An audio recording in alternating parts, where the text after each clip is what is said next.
Evaluation question 1. In what ways does your media product use, develop, or challenge forms and conventions of real media products? I'm specifically going to talk about my magazine cover here.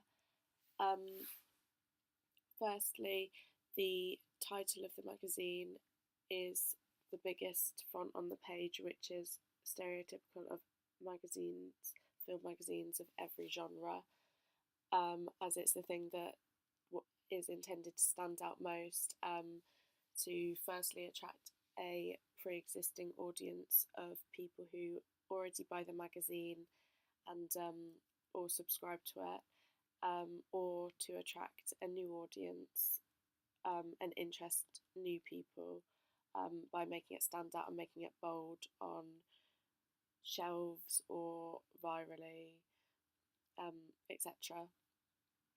The date and the price are very conventional. They're included on magazines, even not even specific to film magazines, they're included on all magazines. This is just basic information, so the target audience know a bit more about what they're buying and know dates, so they can decide if the information's up to date or not. Below the title is a link to the magazine's website. This is very conventional, especially now after the development of the internet and Web 2.0 and the emergence of prosumers, which are both producers and consumers. There's been a development in home filmmaking and in more viral marketing and spreading of information via word of mouth.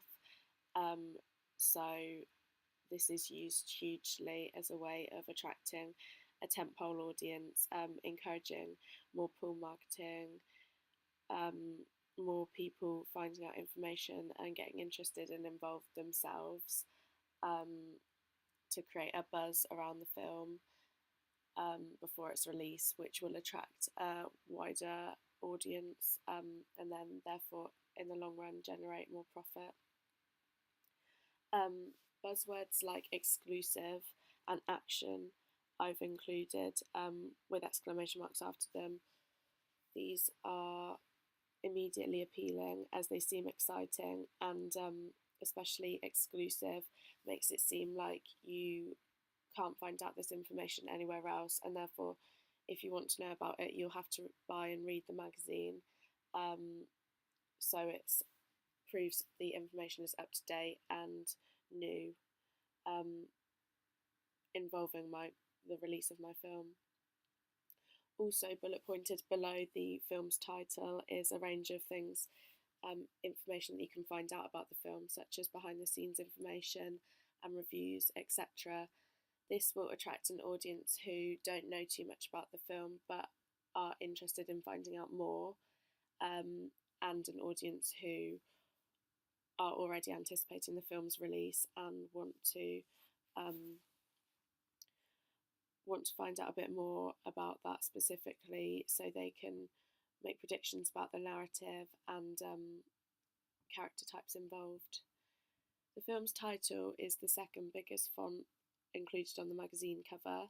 This is because this issue is specifically promoting this film and its release, and therefore it wants to promote this hugely and make this stand out so that the audience are automatically drawn to it and understand what the issue's going to involve and what articles are going to be included. The font, the white typography, links back to the typography I used in both my poster and in my trailer. However, it also links nicely to the font pre-existing on the magazine. Therefore, this shows a good link in the colour scheme and the layout, which I believe is effective. The barcode is conventional, another convention of all magazine covers. this is just so the magazine can be scanned when it's bought. The main image is the includes just the main female character alone. However, I think this is effective. I've followed the rule of thirds to some extent in the way that she's in the centre third, and she is the most obvious thing that stands out when you immediately look at the poster, which is what I intended, as the image is quite striking. She's got red lipstick on. Her hair's quite wild. She's got an obvious leather jacket. The black stands out on the more blues and reds in the background of the image anyway. So this is effective. When you see this actress, you will hopefully associate her, if you've seen the previous promotional products, such as the main trailer, you'll associate her face with this, as she's included in numerous shots in this case. I felt that this was quite a fashionable shot. Her stance, she's got direct mode of address. She's smiling but sort of smirking, and smiling with her eyes, which is conventional of a lot of fashion and glamour magazines as well. The image is again a location that I filmed in, so this links very closely back to my main product. I believed that the graffiti on the wall behind added something. It made it look quite edgy, and it linked to my subgenre of drama very well.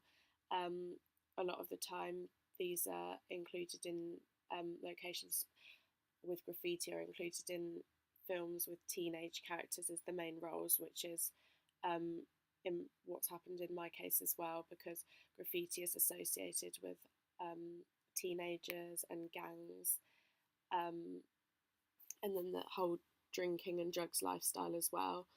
Now, this doesn't come into my film hugely, but it does in parts, and it does link slightly to the character types I perceive, as the female is rebellious in quite a lot of the scenes, in the way that at the start she's not, and she's quite quiet, but then she comes out of her shell, and in the end she ends up being quite violent to the male. So this links a bit to that narrative idea.